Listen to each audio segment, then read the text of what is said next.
जादू जनैया नैना के छन में केलौं चोरी मुखड़ा देखा के जादू जनैया नैना के छन में केलौं चोरी मुखड़ा देखा के गढ़ने नहीं है फिन आसन दोबारा बड़ी फुर्सत सा गढ़ला अहाँ के बड़ी फुर्सत सा गढ़ला अहाँ के जादू जनैया नैना के छन में केलौं चोरी मुखड़ा देखा के छन में केलौं चोरी मुखड़ा देखा के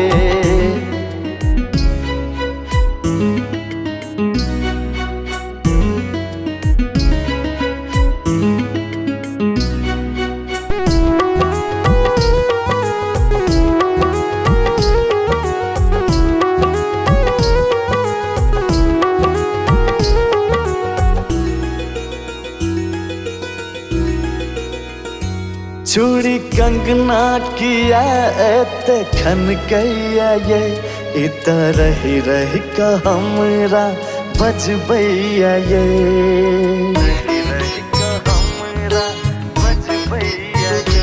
याद आहाँ अबै छी तसी के पवन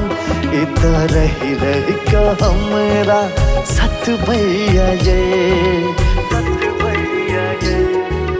नैना तक सतखना के रहिया डोली लगा आब कहू थानी कहिया जादू जनैया नैना के छन में केलौं चोरी मुखड़ा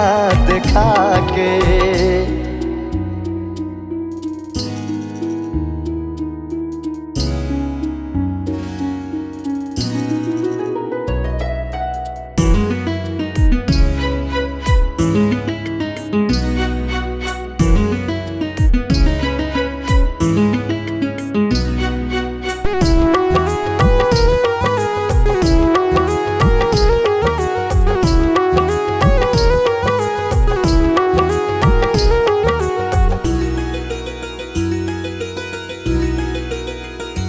घोग हटबू ने आहा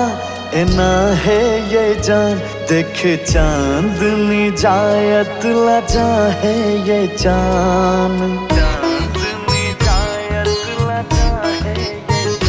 बोली मिठगर एना चैना मिसरी घोरल भाव भावन में सदिखन रहे छी डूबल नैना तक सतखना के रहिया डोली लगा आब कहू थानी कहिया जादू जनैया नैना के छन में केलौं चोरी मुखड़ा देखा के जादू जनैया छन में केलौं चोरी मुखड़ा देखा के।